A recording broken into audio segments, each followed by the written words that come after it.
don't seem to be going smoothly for UK Prime Minister Boris Johnson, as several of his ministers have resigned over the past few days, with heavy calls from the opposition demanding that he resigns.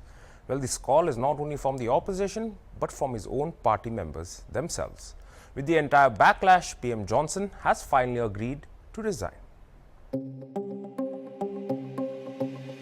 All does not seem well in the UK Parliament, as UK Prime Minister is facing the toughest period in his political career, as his cabinet colleagues and party members are all pulling away from his leadership, with 2 senior cabinet members resigning from their posts and many more. The resigned ministers have claimed that they could not work for a government mired in scandals. But it all seemed to boil down with PM Boris eventually agreeing to resign.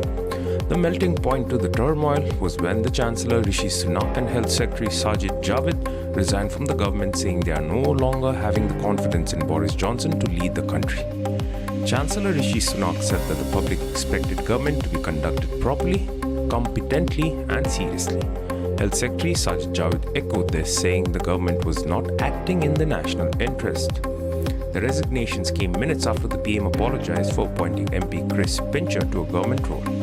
Education Secretary Nadeem Zahawi has been named as the new Chancellor, and Downing Street Chief of Staff Steve Barclay will replace Mr. Javid as Health Secretary.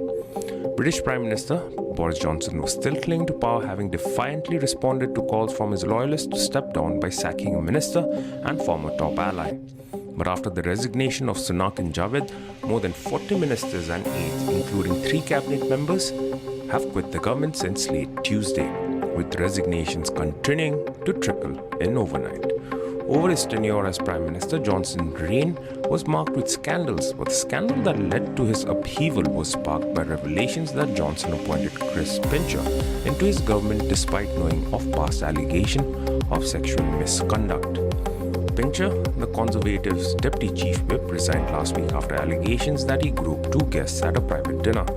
Pincher did not admit the allegations directly, but told Johnson in a letter that last night I drank far too much and embarrassed myself and other people. Downing Street had struggled to explain why Pincher was in government in the first place amid a wave of revelations about his previous alleged conduct, denying Johnson knew anything specific about the allegations. Tuesday, it emerged that a complaint had been made against Pincher in the Foreign Office about 3 years ago, and that Johnson was briefed on what happened. Downing Street then said he had forgotten. Johnson acknowledged it was a mistake to appoint Pincher to his government on Tuesday, but the damage had already been done. He is expected to formally announce his resignation later on Thursday.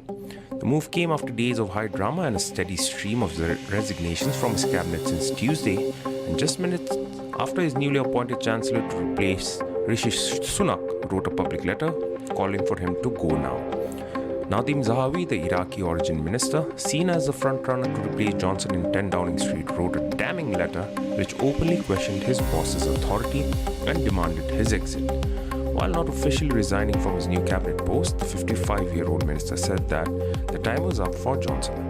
Prime Minister, you know in your heart what the right thing to do is, and go now. He signed off.